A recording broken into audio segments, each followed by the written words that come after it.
Olá a todos, meu nome é Felipe e hoje irei compartilhar com vocês a minha história.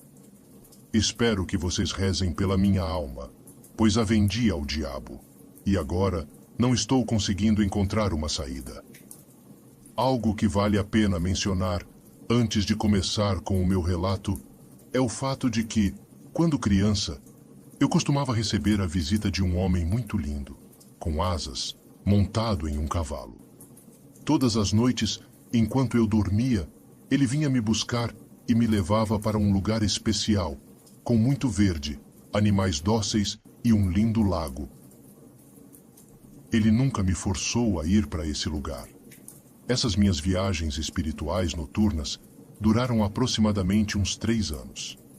E eu só parei de ir para esse lugar, pois minha mãe implorou que eu recusasse acompanhá-lo.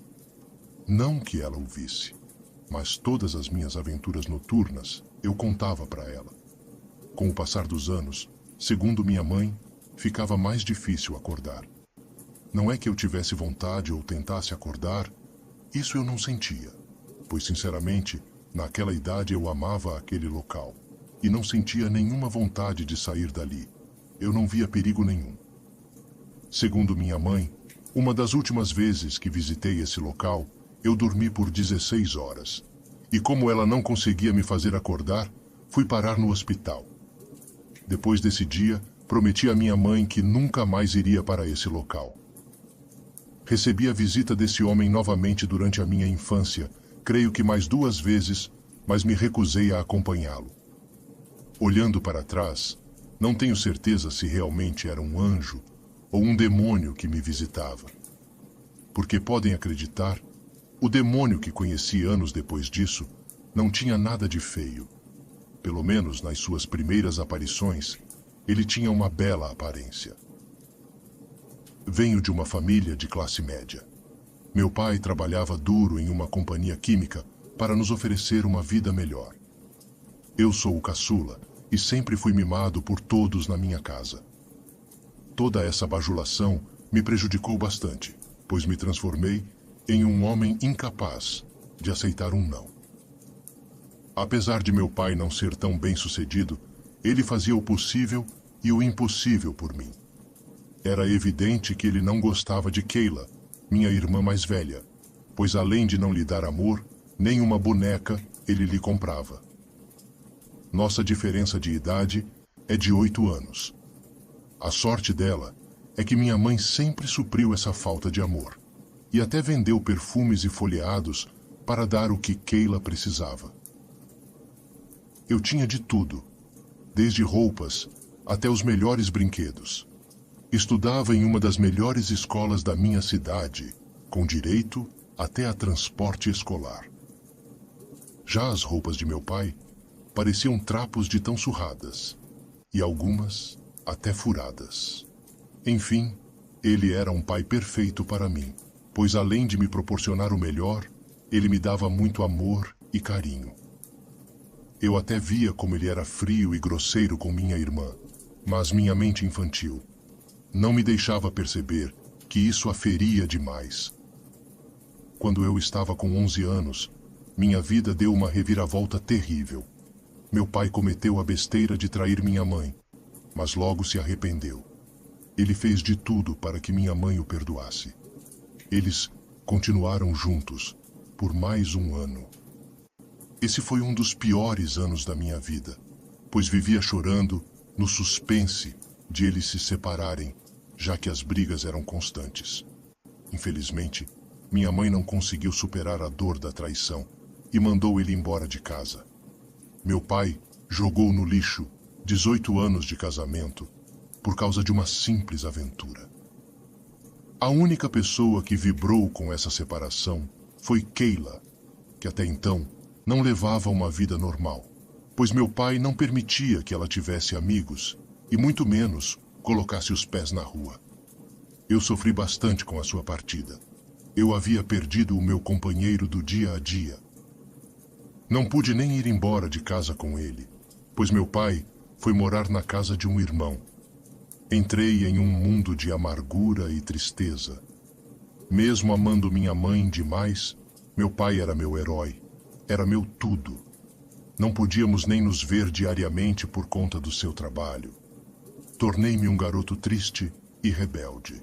Com ele longe de casa, minha mãe e eu começamos a nos desentender, pois antes ela não reclamava dos meus erros por medo de enfrentar a fúria do meu pai. Pois é, ela tinha medo de apanhar dele, devido a alguns episódios que não vale a pena mencionar. Meu pai não demorou muito para se relacionar com outra mulher e, com 3 meses de namoro, foi morar com sua atual esposa. Acho que ele se apressou porque estava sofrendo muito com a separação da minha mãe. Então, outra coisa ruim aconteceu. Sua esposa ficou grávida. Por conta dessa criança, meu pai se afastou bastante de mim. Ele começou a alternar suas visitas nas folgas mensais. Uma folga ele me visitava. Na outra ficava com seu novo filho. Com o tempo, as visitas foram diminuindo e passaram a ser apenas 2 vezes ao ano, em junho e dezembro. Ele até me transferiu para uma escola mais barata para conter os gastos, mas pelo menos não me tirou do curso de inglês. Foi nesta escola que conheci um mundo tenebroso, o das drogas. Para fugir da tristeza, afundei-me nesse mundo. Mas não deixei de estudar, pois desde sempre é algo que gosto. Deixei de ser um garoto atencioso e carinhoso com a minha família e me transformei em um garoto frio e arrogante. Até a paz dos vizinhos eu tirei, ouvindo Nirvana e Iron Maiden nas alturas. Nessa época, eu ainda tinha 13 anos. Minha mãe não se deu conta de que eu me tornei um drogado, pois ela estava muito ocupada conhecendo novas pessoas. Ela casou com ele quando ainda tinha 16 anos. Então, quando se separou, quis recuperar o tempo perdido. Ela literalmente morava na rua e dormia em casa. Por sorte, minha irmã supria a falta dos meus pais, pois cuidava de mim com muito amor e paciência. Eu não sei como consegui continuar no curso de inglês, pois eu só ia para a aula muito doidão. Ao todo, fiz 5 anos de inglês, dos 13 aos 18, em um dos melhores cursos daquela época, sem repetir o semestre. Foi nesse período que comecei a sentir uma presença. Eu era muito novo, não sabia se era algo do bem ou do mal. Só sei que a energia que aquilo emanava fazia com que eu me sentisse poderoso e protegido. Por várias vezes, pedi que aquela coisa aparecesse para mim. Na verdade, eu estava imitando os filmes que costumava assistir. Havia dias em que essa presença chegava a incomodar de tão forte. Com o passar dos anos, fui tendo certeza de que aquela presença era maligna, pois comecei a ouvir sua voz, e ela sempre me induzia a fazer coisas contra mim mesmo.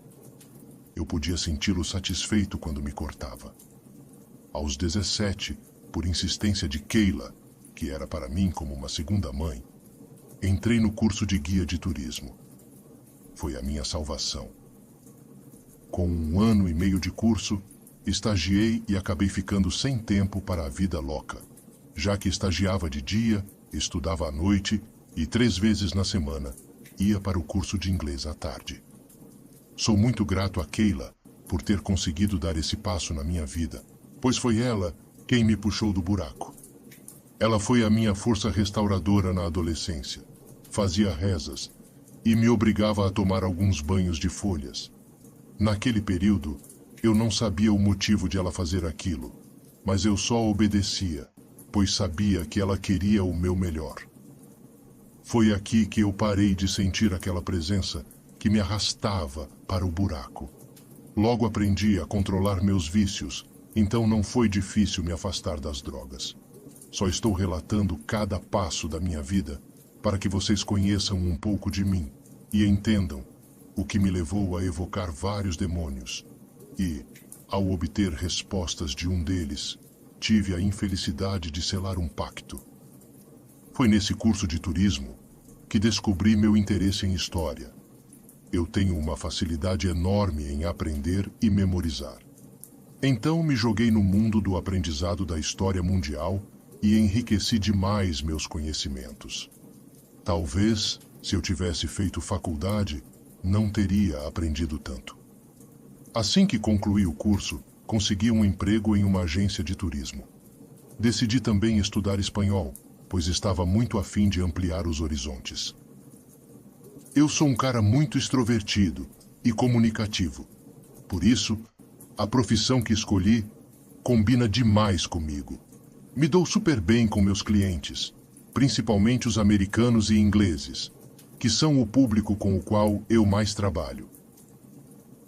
Sou muito conhecido no meu ramo de trabalho devido ao carisma e ao meu caráter. Por isso, farei o máximo para preservar minha identidade. Mas na vida pessoal, eu tenho grandes defeitos, eu reconheço. Sou muito orgulhoso, infantil e arrogante. Basta que eu fique um pouco nervoso para ofender qualquer um que estiver próximo. Mesmo hoje, tendo 40 anos, quando não obtenho o que quero, acabo ferindo qualquer um, seja minha mãe, pai, irmã, qualquer um. Por mais que eu tente mudar, não consigo. Está na minha essência. Com 21 anos, eu me envolvi seriamente com uma mulher mais nova. Seu nome é Fernanda. Ela era uma garota perfeita em todos os sentidos. Fui seu primeiro em tudo. Eu a amei desde o primeiro instante. Mesmo com sua pouca idade e pouca experiência de vida, ela era muito madura e me ensinou a agir com menos infantilidade, mostrando-me que a verdadeira felicidade estava nas pequenas coisas. Com 3 ou 4 meses de namoro, fomos morar juntos. Nesse mesmo período, ela engravidou. Logo, Maiana nasceu e eu vim conhecer o amor incondicional. Então, fiz uma jogada arriscada para poder ganhar mais e deixei o emprego na agência, onde eu ganhava um salário e algumas comissões. A princípio, fiz isso para dar uma vida melhor para as duas. Mas logo, a ambição tomou conta de mim. Me tornei freelancer, ou seja, passei a fazer serviços para várias e várias agências de turismo. Trabalhava de manhã, de tarde, de noite e de madrugada. Não recusava nenhum tipo de serviço. Isso triplicou meus ganhos.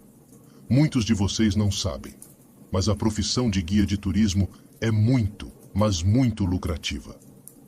Claro que para isso, obrigatoriamente, deve-se falar no mínimo inglês e espanhol. Por ser comunicativo e extrovertido demais, conquistei a todos, principalmente os turistas, que elevavam minha autoestima com tantos elogios, fazendo com que, quando voltassem a visitar o Brasil, me procurassem. Até para atores e empresários ricos e famosos, eu prestei serviços. Esses são os melhores, pois além de darem preferência para comprar os melhores pacotes de passeios, que são os mais caros, eles também dão as melhores gorjetas. Já cheguei a ganhar $1.500, apenas com gorjetas de um grupo de ricos empresários, fora o fato de ainda receber um bom valor da agência por estar ali fazendo o meu trabalho. E assim, pouco a pouco, me transformei em um dos melhores guias da minha cidade. Recebi prêmios de qualidade por isso. Comprei meu carro novo e minha próxima meta era nosso apartamento. Foi dessa forma que dei início a uma carreira promissora nessa área e passei a ganhar muito bem. O que fez com que eu me tornasse cada dia mais ambicioso, pois o dinheiro que eu recebia nunca era o bastante. Fernanda implorava para que fizéssemos uma viagem de férias. Eu até pensava em ir, mas todo fim de semana surgiam novos grupos para eu guiar. E grupos de turistas são irrecusáveis, pois é muito lucrativo. E foi assim que fui trocando minha família pelo meu trabalho. Antes que alguém aqui diga: "Ah, esse cara é um mentiroso. Faculdade de turismo tem duração de 4 anos. Que fique claro, eu não estudei na faculdade. Eu fiz um curso técnico de guia de turismo com duração de 2 anos.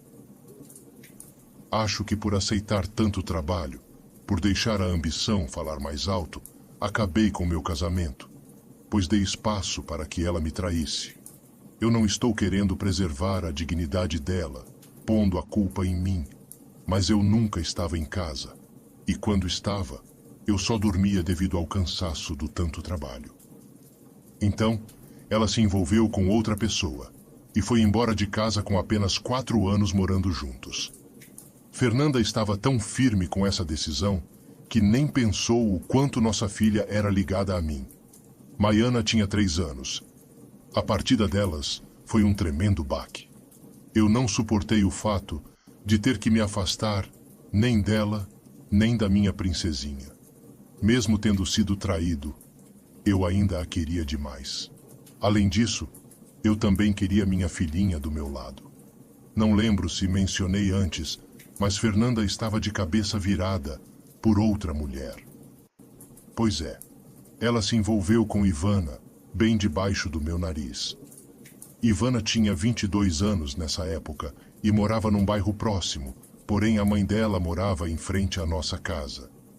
Minha mulher não foi sua primeira namorada. Soube que desde os 14 anos, Ivana namorava com mulheres. Eu não podia perdê-la de vez. Eu ainda tinha esperanças, pois Fernanda realmente me amou demais quando começamos e tinha sonhos de um futuro juntos. Por conta disso, entrei numa tremenda depressão. Foi num desses dias de tristeza profunda que ouvi novamente aquela voz me mandando recorrer aos feitiços. A voz só cessou no momento em que me levantei e liguei o notebook.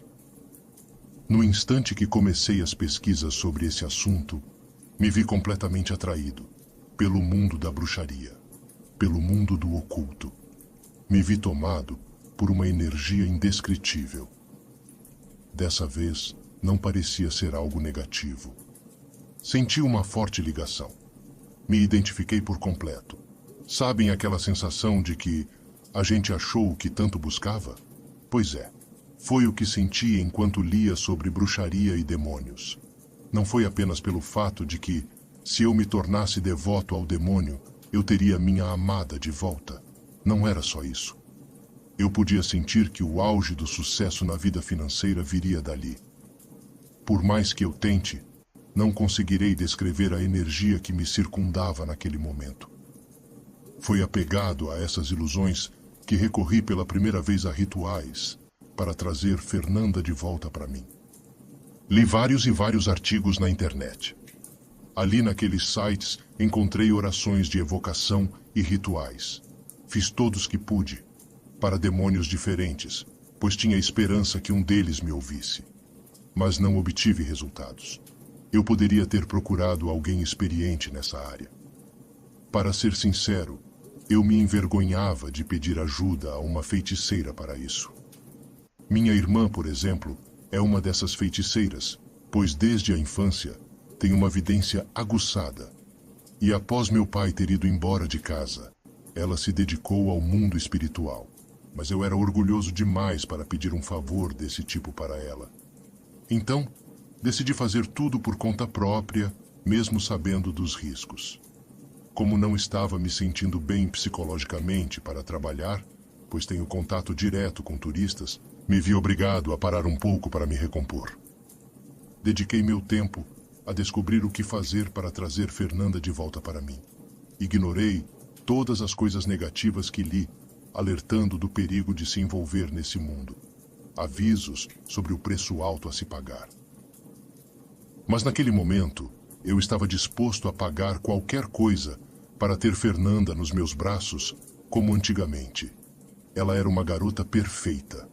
Além de linda, ela era doce, cuidava de mim e da nossa filha com muito amor. Eu não podia suportar a ideia de ter sido trocado. E pior, fui trocado por uma mulher. A minha masculinidade não aceitava isso. Então, resolvi dar um passo maior e parti para os famosos livros. E após muitas pesquisas, comprei os melhores livros de bruxaria e comecei a fazer vários rituais demoníacos contidos naqueles livros. Eu não estava nem aí para o fato dela ter me traído, que eu e Fernanda não combinávamos mais. Eu queria tê-la Eu não conseguia aceitar a sua rejeição. Eu a amava demais. Eu estava disposto a tudo para que nós voltássemos a ser uma família. Não irei compartilhar quais tipos de rituais fiz durante 15 dias, para não ser acusado de ensinar práticas de bruxaria, mas de antemão, digo que foram vários. Em um desses livros, encontrei um ritual que, segundo vários relatos que li, era infalível, apesar de perigoso. E realmente foi infalível. Não me lembro bem a quantidade de dias, mas sei que Fernanda terminou com Ivana e voltou para os meus braços logo depois. Nas primeiras semanas, foi uma maravilha. Diminuí a quantidade de serviços para poder curtir minha família. Me chateava pra caramba o fato de ter que recusar serviços, pois trabalhar com grupos de turistas dá muito dinheiro. Mas eu precisava agradá-la, ficar mais em casa. A maioria dos guias de turismo ganha bons descontos e cortesias de ótimos hotéis, pousadas e restaurantes. Então, aproveitei essa oportunidade para viajar com Fernanda para vários lugares. Tentei agradá-la em todos os sentidos. Tentei ser menos infantil, ciumento, enfim, dei o meu melhor para ela. Mas nada do que eu fazia nunca era o bastante. Ela sempre parecia insatisfeita. Logo no segundo mês, o nosso relacionamento entrou em colapso. Logo descobri um lado nela que eu não conhecia. E acho que nem ela. Fernanda se tornou uma mulher interesseira. Ela só pensava em dinheiro, em coisas caras e de marcas, perfumes importados. Caso eu me recusasse a comprar o que ela queria, a confusão estava armada. Fernanda começou a ficar histérica e passou a me rejeitar. A rejeição a que me refiro não é aquela da hora H. Ela rejeitava meus beijos, meus carinhos. Isso era bem doloroso. Seu tom de voz era sempre bem agressivo, e por muitas vezes ela chegou a me agredir fisicamente. Infelizmente, eu não sou um cara tão paciente, por mais que eu me esforce para manter a calma. Aliás, sou bem explosivo, apesar de não violento. Chegou um momento que a minha paciência se esgotou por completo. Então as brigas se tornaram inevitáveis. Talvez esse meu lado explosivo seja até um reflexo da quantidade de coisas que usei na adolescência. E a abstinência ainda me enlouquece. Eu e Fernanda discutíamos por qualquer besteira. Eu pedia desculpas todas as vezes. Desculpas por coisas que não fiz. Mesmo que eu não tivesse dito um A durante a discussão, eu me desculpava para não perdê-la. Olhando para trás, talvez Fernanda inventasse aquelas brigas para poder sair de casa para encontrar com Ivana, sua namorada a quem ela nunca se separou. Ou talvez fosse porque ela não aceitava o fato de estar sendo obrigada inconscientemente a ficar comigo, já que o ritual que fiz aprendia a mim. Mas de uma coisa eu tenho certeza. O ritual que fiz para trazê-la de volta para mim fez com que eu ficasse ainda mais obcecado por ela. Eu estava literalmente doente por Fernanda. Um certo dia, após mais ou menos um ano desde que ela voltou para casa, tive que fazer uma viagem para outra cidade que durou um fim de semana com um grupo de turistas. E quando voltei, ela tinha ido embora. Ela levou quase tudo de dentro de casa. Me deixou apenas a cama, guarda-roupa e fogão. Claro que teve ajuda da mãe, que era uma mulher que me odiava pelo fato de eu ter tirado sua única filha de 15 anos na época de dentro de sua casa. Eu não me importei com os bens materiais. Fiquei muito decepcionado por ela ter agido pelas minhas costas. Eu me tranquei no quarto e não me levantava para nada, a não ser para necessidades especiais. Mesmo sofrendo como um condenado, eu não a procurei. Minha irmã ficou muito preocupada comigo, por medo que eu voltasse a ser usuário de drogas, e procurou nosso pai para contar a respeito da minha separação. Claro que ela omitiu o fato de eu ter sido dependente químico. Ele nem hesitou, e no mesmo dia apareceu na minha casa. Eu o amava, mas guardava muita mágoa dele por ter me deixado de lado quando eu ainda tinha 13 anos. Eu sabia que foi o esforço dele que me transformou no homem que sou. Mas a decepção dele por ter sumido da minha vida estava falando mais alto. Então, a princípio, não me abri para ele. Até sua esposa apareceu para me dar forças. Os dois são evangélicos, e naquele momento de sofrimento, tanto a presença quanto o fanatismo de meu pai me incomodaram bastante. De 100 palavras que saíam da sua boca, 99 eram palavras bíblicas. Isso só me irritava. Cheguei até a pensar em fazer outros feitiços para trazer Fernanda para os meus braços, pois ela e Maiana eram a minha força. Mas não estava dando mais para viver aquele inferno. Eu não sei se iria continuar suportando o fato dela me dar um tapa e eu não poder descontar. Ficar com ela estava realmente sendo humilhante.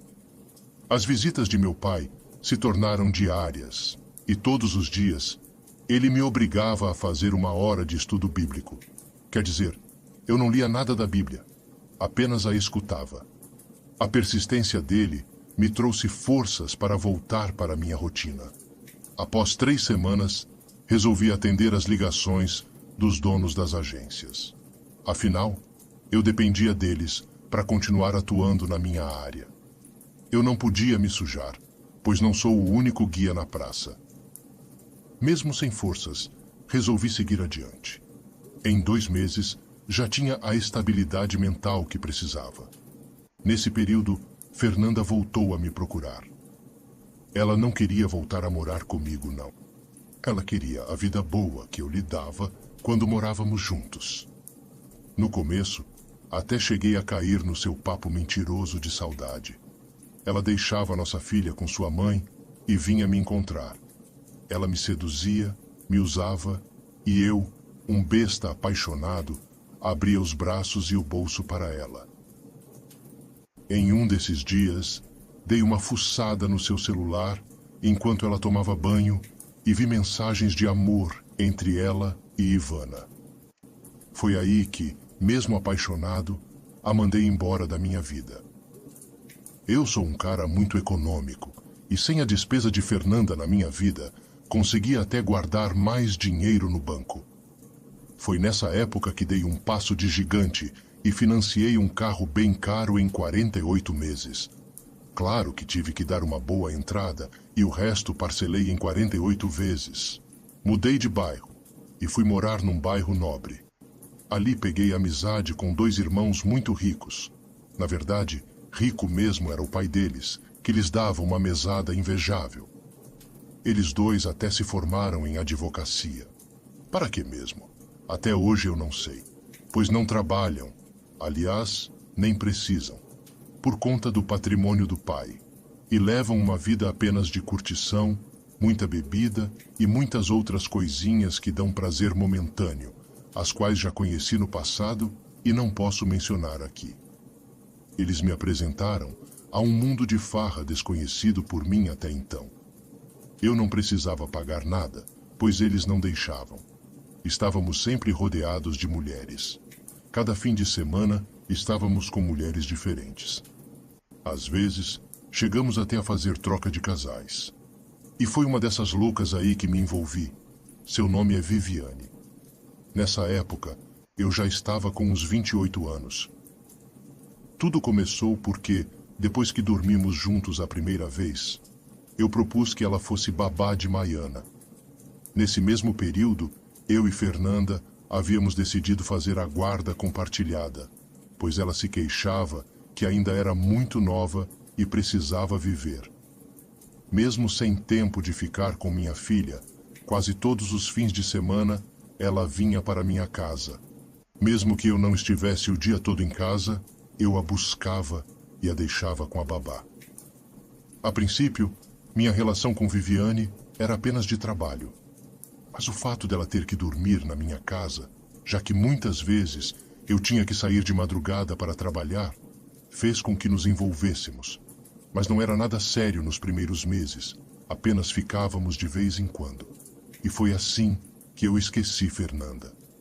Eu sabia que não deveria levar essa relação adiante, devido ao fato de termos nos conhecido num bacanal, troca de casais. Mas eu estava carente demais e continuei ficando com ela.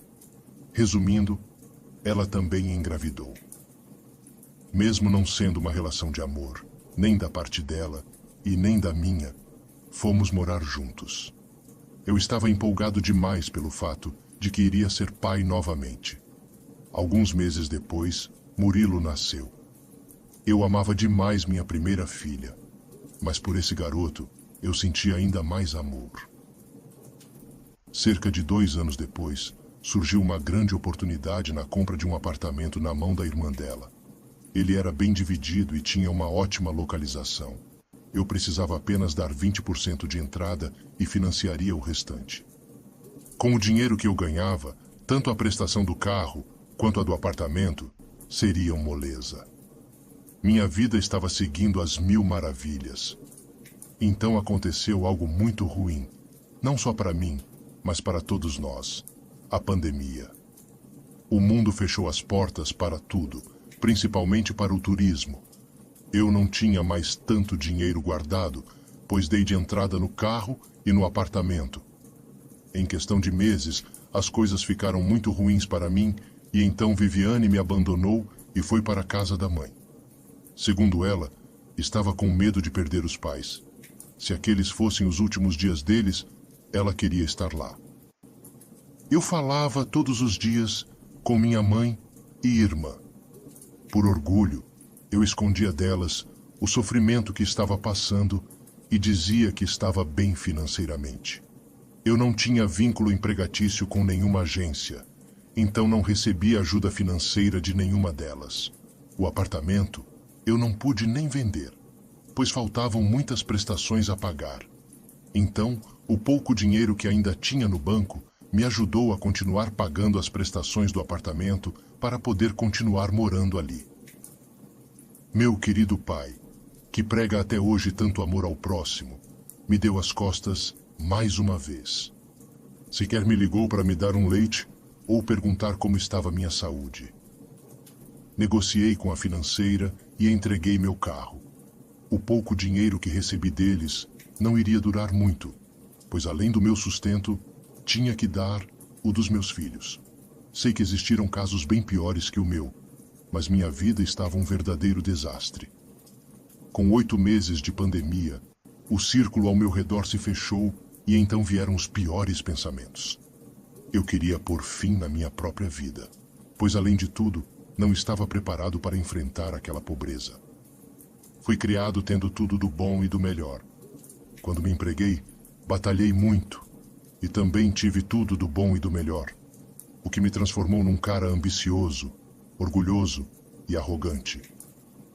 Estar naquela situação para mim era o fim, pois sabia que logo não teria mais o que comer.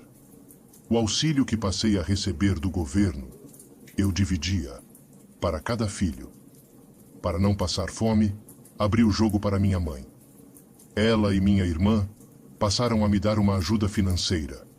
Isso nos uniu muito, mas eu me sentia humilhado. A ideia de pôr um fim em tudo martelava na minha mente cada vez mais. Quando já estava perto de desistir, aconteceu algo ainda pior. Minha filha foi internada em estado gravíssimo devido ao vírus maldito. O que me deixava ainda mais triste era o fato de que as crianças naquela época não faziam parte do grupo de risco, porque justamente a minha foi sorteada a passar por um sofrimento daquele. Sem ter o que fazer para que ela melhorasse, recorri mais uma vez aos demônios. Durante aquela pior semana da minha vida, fiz várias orações de evocação para 7 demônios poderosíssimos. Fiz rituais com sangue, prometendo minha alma e devoção a eles até o último dia da minha vida. Talvez esse tenha sido o meu maior erro, pois não foi apenas para um demônio que fiz esses rituais e promessas. Em uma dessas noites, após eu ter tomado 3 remédios para poder dormir, fiquei num estado em que não sabia se estava dormindo ou acordado. Um frio imenso tomou conta do meu quarto, e mesmo me cobrindo com o edredom, aquela sensação de frio não passava. Mesmo achando que talvez estivesse queimando de febre, não me levantei, pois estava sonolento demais por conta dos remédios. Comecei a ouvir risadas baixinhas, como se meu quarto tivesse umas 10 crianças juntas brincando. Podia ouvi-las correndo em volta da minha cama. Dei uma olhada em volta, mas não via nada naquela escuridão. Isso não me assustou nem me fez levantar, pois concluí que aquilo era alguma reação adversa por eu ter exagerado nas doses do calmante. Na verdade, eu estava tão triste que tinha certeza que nada que acontecesse naquela noite me abalaria, mas eu estava errado. Então, ouvi a porta do elevador bater fortemente, o que me fez sentar de vez na cama. O sono foi embora em 2 segundos. Eu morava no último andar de um prédio de 5 andares, sendo que era apenas um apartamento por andar. E o elevador ficava de frente para a minha porta. Certamente tinha alguém ali fora. Corri até a sala para conferir se realmente estava tudo em ordem, e até olhei pelo olho mágico, mas estava tudo escuro. Se realmente tivesse alguém ali fora, o sensor de presença teria sido acionado. Ciente disso, voltei para o quarto, e no momento em que estava me deitando, ouvi uma voz firme, vinda da sala, que dizia: Felipe, levanta-te e vem ao meu encontro. Mesmo sob efeito dos calmantes, senti um medo imenso.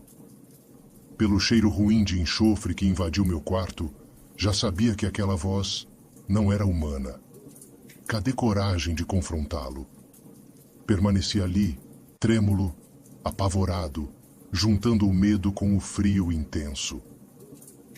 Até hoje me questiono por que a presença dele me causou aquela sensação de frio e não de calor. Então ele tornou a me chamar, dessa vez com um tom ainda forte. Naquele momento, senti tanto medo que por um instante me arrependi de tê-lo evocado. Mas logo fui tomado por um imenso pavor de perder minha filha, já que foi por isso que o evoquei. Quando cheguei na sala, ele estava lá. Não tinha nenhuma semelhança com os demônios que vi nas ilustrações. Era um homem como eu. A diferença estava nos traços físicos e na altura. Ele era muito alto, além de muito forte. No primeiro impacto, cheguei a pensar que aquele homem tinha subido pela varanda do apartamento. Mas a energia e o cheiro que vinham dele fizeram com que eu me desse conta de que era um demônio. Ele me olhou seriamente e disse que estava ali para fecharmos um acordo. Eu o observava atentamente, sem conseguir dizer uma palavra. Estava em choque. Então, ele continuou e me perguntou se realmente eu daria minha alma a ele e minha devoção se ele curasse Maiana. Minha reação foi me ajoelhar e dizer que não daria mais, pois eu só tinha isso a oferecer. Ele disse que se eu seguisse as regras direitinho, além de salvar a vida de Maiana, ele me daria sucesso financeiro. Mas para isso, eu deveria seguir todas as regras, incluindo sacrifícios, rituais macabros e de orgia. Claro que concordei. Eu faria qualquer coisa para salvar minha filha. Também ditei uma regra que incluía a vida dos meus 2 filhos. Curioso, perguntei seu nome e ele me disse. Realmente, ele era um daqueles 7 que havia evocado em oração. Deixei claro que se algo acontecesse a qualquer um dos meus filhos, nosso trato estaria quebrado. Juro que naquele momento não estava pensando em sucesso financeiro. Perguntei quando deveria começar a fazer minha parte, e ele disse que não tinha pressa. Pois o principal eu já havia lhe ofertado, que era minha alma, e na hora certa me avisaria em sonhos como eu deveria agir para mostrar minha devoção e o que eu deveria lhe ofertar. Talvez, se eu tivesse voltado atrás, em ofertar minha alma, não estaria pagando um preço tão alto. Minha devoção já era o suficiente. Com medo de que ele me pedisse para matar alguém, também impus outra regra, e fui logo dizendo que isso estaria fora de cogitação. Ele me pediu uma prova de devoção e eu dei, fazendo um leve corte no braço. Depois disso, desmaiei. Quando acordei, estava na minha cama e já tinha até amanhecido. Estava com uma tremenda ressaca e comecei a questionar se realmente tinha passado por aquilo. Ou se tudo não passou de alucinações ou um terrível sonho devido à superdosagem daqueles remédios, já que na bula tem essas observações. Logo senti uma forte queimação no meu braço e, ao olhar, vi o corte. Mesmo diante daquilo, não me apavorei. Não fiquei nem um pouco abalado. Aliás, não consegui sentir nada. Estava tomado por uma profunda tristeza, ao saber que Maiana estava nas últimas. 2 dias depois disso, Fernanda me ligou, dizendo que minha filha tinha sido desentubada, pois estava reagindo às medicações. Minha ex-mulher estava pulando de alegria e me contou que, milagrosamente, tinha se curado da pneumonia, causada por aquele maldito vírus. Fiquei feliz demais, mas ao mesmo tempo fiquei em choque, pois os médicos já tinham tido uma conversa particular com Fernanda dias antes, informando da gravidade do quadro de Maiana. Ou seja, eles nos prepararam para o pior. Se não me engano, minha filha estava até em coma induzido, por conta da infecção que tinha se espalhado pelo corpo. Resumindo, minha filha se recuperou e em 10 dias voltou para casa. Com a recuperação da minha filha, eu comecei a me questionar se o que vivi naquela noite tinha sido real ou se foi uma alucinação. O corte, o leve cheiro de enxofre que ainda estava no ar, a melhora milagrosa de Maiana, tudo levava a crer que realmente eu tinha vivido aquilo. Sem encontrar respostas, eu continuei seguindo minha vida e, por amor aos meus filhos, desisti da ideia de acabar com tudo.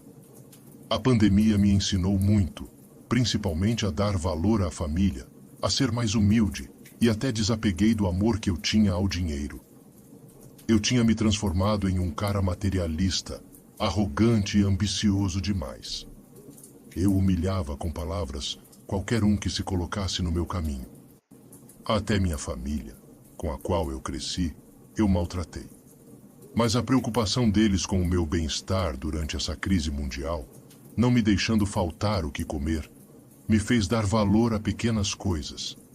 Fui moldando a minha personalidade e, em tão pouco tempo, amadureci e me transformei em um homem humilde e altruísta. Durante esse período, eu reencontrei uma amiga da minha adolescência nas redes sociais. Trocamos telefone e logo começamos a nos encontrar. Eu a chamarei de Elisa. Ela é um pouco mais velha do que eu e sua maturidade me transformou ainda mais em um homem melhor. Com 3 meses de namoro, fui morar no apartamento dela. O apartamento em que eu morava ainda faltavam muitas prestações a pagar. Então, entreguei as chaves e não recebi nada de volta, nem R$1.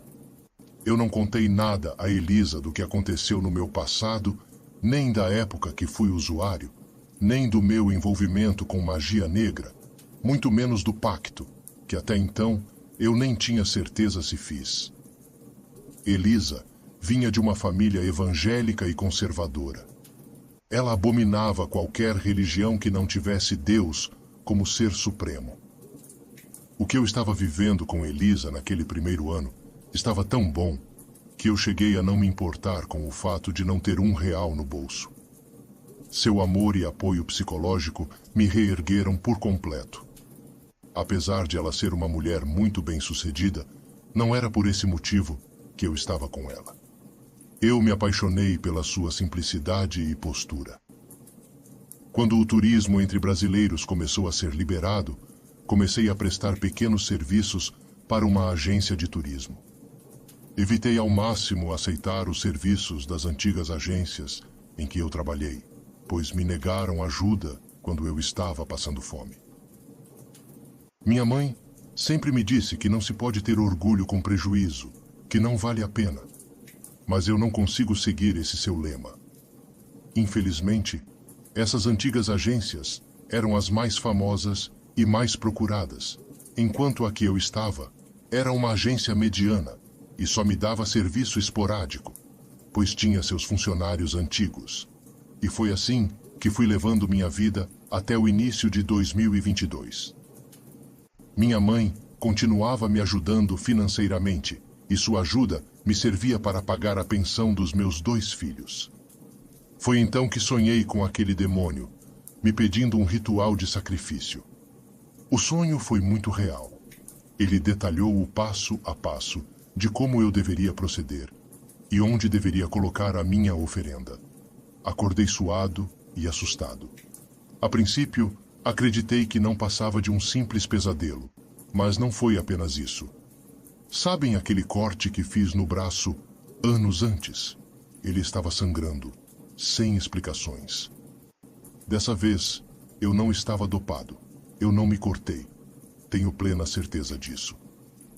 Pensei naquilo durante toda aquela semana, tentando achar uma explicação plausível, mas não cheguei a conclusão nenhuma.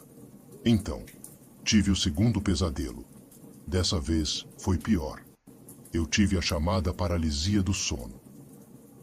Vi aquele homem bonito que fez um pacto comigo se transformar em um demônio. Ele usava um tom bem agressivo, dizendo que eu tinha contas a pagar. Ele estava ali mesmo, no meu quarto, de frente para a minha cama. Esse demônio era enorme e tinha a cara de um boi com enormes chifres. Dominado por um extremo pavor, eu tentava pedir socorro a Elisa, mas a voz não saía.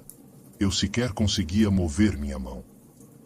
Aquele demônio me mostrou novamente o que queria, e ele só foi embora quando prometi que eu obedeceria. Acordei apavorado. Passei o dia todo pensativo. Para ser sincero, até então, eu não estava sentindo medo dele. Meu pavor na noite anterior só ocorreu porque fui pego de surpresa por aquela aparição. Naquele momento, eu até me senti lisonjeado pelo fato dele ter ouvido as minhas preces e respondido. Afinal, ele salvou a vida de Maiana. Eu devia tudo a ele.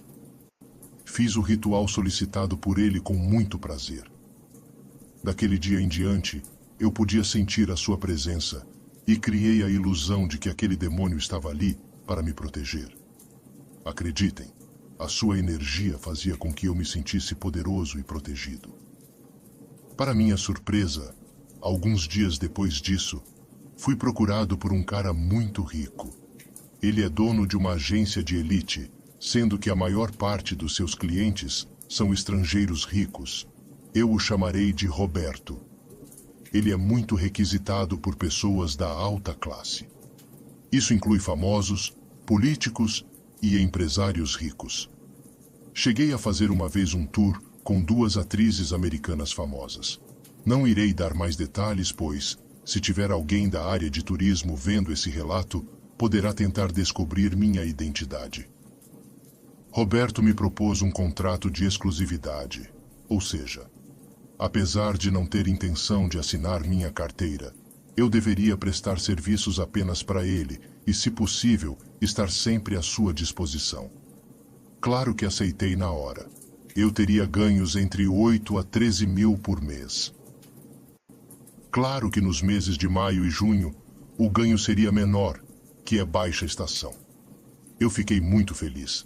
A primeira coisa que fiz foi agradecer aquele demônio por ter me proporcionado voltar a pagar o plano de saúde para os meus filhos. Em meados de 2023, voltei a sonhar com aquele demônio. Ele me pediu algo que, digamos, era impossível, pois minha mulher jamais toparia fazer um ritual demoníaco juntamente comigo. Resumindo, ele queria que fizéssemos um ritual envolvendo orgias e sangue. Mas o pior de tudo é que ele não queria outra, apenas ela. Eu não podia tentar desviá-la da sua religião, pois, apesar de ela não ser uma frequentadora assídua da igreja evangélica, 3 vezes por mês ela estava lá. Decidi que isso eu não faria de jeito nenhum, pois a perderia. Eu a amava demais. Mesmo que eu tentasse convencê-la e contasse a verdade, seria perda de tempo. ela me odiaria e me deixaria na mesma hora. Eu precisava encontrá-lo, mas eu não sabia como. Eu precisava argumentar e explicar que ela jamais toparia fazer isso por mim. Que fique claro que eu não estava me opondo a fazer esse ritual. Eu estava disposto a fazer com outras mulheres. Eu tinha dinheiro suficiente para pagar acompanhantes para isso. Então, no dia seguinte, aguardei que minha esposa fosse trabalhar. Comprei velas e fiz uma oração em seu nome. Eu realmente podia sentir sua presença, mas ele não se manifestou. Mesmo assim, durante a oração, eu expliquei que não tinha condições de realizar o seu pedido. Cerca de 1 ou 2 semanas depois, o corpo de Elisa amanheceu cheio de caroços, que logo se transformaram em feridas. Eu fiquei bem assustado, mas tentei me convencer de que não passava de uma coincidência. 1 mês se passou e as feridas não cicatrizavam. Foi muito triste vê-la daquela forma, pois a coceira era realmente intensa. Decidi que iria evocá-lo novamente, pois aquele maldito demônio estava castigando a pessoa errada. Aluguei um quarto de hotel e fiz um ritual diferente de evocação, um pouco mais macabro. Até remédios para dormir tomei novamente depois do ritual. Talvez se eu estivesse dopado como na primeira vez, ele aparecesse. Mas isso não aconteceu. E voltei para casa frustrado. Alguns meses se passaram, e aquela energia que antes fazia eu me sentir protegido começou a me transmitir pavor e nervosismo. Essa falta de paz de espírito despertou aquele meu lado explosivo e arrogante. Por conta disso, as brigas na minha casa começaram. O carinho e a calma da minha mulher passaram a me incomodar. Outra coisa que começou a me tirar do sério foram as suas orações diárias. Todas as noites, ela fazia 1 hora de oração. Muito incomodado com isso, passei a sair de casa, pois a palavra de Deus me deixava louco. Passei a ir para o bar beber. Infelizmente, eu não conseguia beber pouco. Eu enchia a cara e voltava para casa procurando confusão. Eu a xingava e a ofendia, e isso virou rotina. Logo, a bebida me induziu a fazer outras coisas que eu já tinha experimentado no passado. Para minha sorte, algo de bom que tenho é a responsabilidade. Eu sempre soube separar a farra do trabalho. Eu só bebia quando não tinha trabalho na manhã seguinte. Em uma dessas noites em que estava embriagado, aquele demônio apareceu em um sonho para mim. Não me lembro claramente de tudo, mas ele estava bem furioso e falou que eu iria pagar por descumprir o combinado. Tentei argumentar, mas ele simplesmente desapareceu. Quando acordei, cogitei a possibilidade de pedir a Elisa que fizesse o ritual comigo. Mas ao ouvir suas orações matinais, desisti, pois era óbvio que sua resposta seria um não. A partir desse dia, me tornei um homem infeliz. Eu tinha medo que acontecesse algo a ela ou aos meus filhos. Além do mais, não tinha mais orgulho de mim, do cara agressivo que me tornei. Eu queria muito abrir o jogo para ela e contar que me transformei em um viciado. Eu queria pedir ajuda, mas estava com medo que ela me deixasse por conta dos seus princípios conservadores. Então, no início deste ano, aconteceu algo inesperado. Por volta das 3 da manhã, acordei passando muito mal, suando frio. Não acordei Elisa, pois não queria preocupá-la, já que talvez fosse apenas uma crise de abstinência. Ao chegar na sala, a última coisa que lembro é que desmaiei no sofá. Acreditem, quando dei por mim, estava deitado em um banco de uma praça a uns 3 quilômetros de casa. Quando voltei para casa, Elisa estava desesperada, chorando, sem saber o que havia acontecido comigo. O porteiro lhe disse o horário que saí e as condições em que estava, descalço e apenas com roupa de dormir. Segundo ela, o porteiro contou que até tentou me convencer a ficar, mas eu o xinguei e o empurrei. Sem alternativas, contei a ela sobre o pacto que fiz com aquele maldito demônio e sobre suas exigências. A princípio, ela achou que eu estava surtando, mas quando lhe mostrei o corte no braço e chorei de desespero, ela acreditou em mim. Ela chorou muito e disse que não iria desistir de mim, mas me fez prometer que iria à igreja com ela, conversar com o pastor, e também faria as orações diárias junto a ela. Naquela noite, acordei no meio da madrugada e comecei a quebrar as coisas. Desta vez, eu via o que estava fazendo, mas não tinha controle sobre mim. Lembro que gritava o tempo todo que ela era minha inimiga. Ela precisou chamar o porteiro para ajudar a me conter. Quando voltei a mim, implorei por perdão e combinamos que iríamos à igreja naquele dia. Infelizmente, algo que eu não tinha era fé em Deus, e para ser sincero, ainda não tenho. Talvez seja por conta da influência maligna.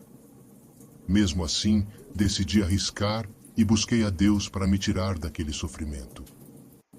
Fiz orações, correntes, com a certeza de que aquilo realmente iria me salvar. Fui para sessões de descarrego, de libertação. Obedeci a tudo que ela me pediu. Durante aquele mês, até pude sentir o gostinho da paz de espírito. Por precaução, Elisa trancava a porta todas as noites e escondia a chave para que eu não saísse. Infelizmente, essa calmaria não durou muito tempo e voltei a sentir a presença dele, mais forte do que nunca. Coisas estranhas começaram a acontecer em nossa casa. Uma vez, o motor do liquidificador ligou sozinho enquanto dormíamos. Outra vez, o filtro acionou sozinho e quando acordamos, a cozinha estava cheia de água. A gota d'água aconteceu há pouco tempo, quando Elisa estava na fila da farmácia. Segundo ela, um morador de rua a segurou pelo braço e disse em voz alta que não adiantava continuar lutando por mim, pois minha alma pertencia àquele demônio. Esse morador de rua até ia dizer mais coisas, mas as atendentes da farmácia conseguiram expulsá-lo. Uma daquelas mulheres incentivou Elisa a procurar ajuda no centro espírita kardecista e até lhe forneceu o endereço, dizendo que era muito bom. Quando cheguei em casa, ela estava apavorada e disse que deveríamos procurar ajuda no centro espírita. Naquele momento, senti uma leve euforia dentro de mim, o que me levou a crer que minha cura espiritual estaria naquele centro. No dia seguinte, nos dirigimos ao tal centro espírita. Lá, fomos muito bem recebidos.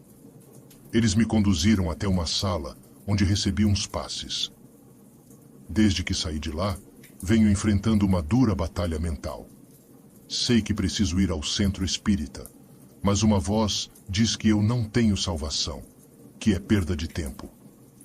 Tento ignorar, mas está difícil. Venho fazendo cirurgias espirituais e continuo frequentando a igreja evangélica. Estamos lutando pela minha salvação. Eu venho buscando encontrar a fé. De acordo com o pessoal do centro espírita, o demônio com quem fiz o pacto é muito poderoso e não será nada fácil se livrar dele. Eles nos prometeram que conseguirão, mas para isso, preciso ter forças e resistir ao máximo quando as vozes me induzirem a fazer coisas erradas, pois é nesses momentos que a alma fica mais vulnerável. Eu pedi a Elisa que não contasse nada para minha família, pois tenho muito medo que algo aconteça a eles. Já cogitei a hipótese de procurar a ajuda da minha irmã, que tem fama de ser uma feiticeira muito boa. Mas tenho medo que ela pague as consequências pelo meu erro. Eu não sei o que seria de mim se Elisa não tivesse aparecido na minha vida. Creio que eu não estaria mais neste mundo. O sofrimento que eu venho passando é o preço a pagar por ter vendido a minha alma. Elisa vem fazendo o possível e o impossível para me salvar. Infelizmente, coisas estranhas ainda continuam acontecendo aqui em casa. Barulhos sem explicação, e o cachorro latindo para a parede. Eu sei que ele está ali, mas por algum motivo está se mantendo distante. Sinto sua presença, mas não é mais tão marcante. Peço que orem por mim e espero conseguir encontrar pelo menos um pouco de fé um dia. Venho me esforçando ao máximo para isso.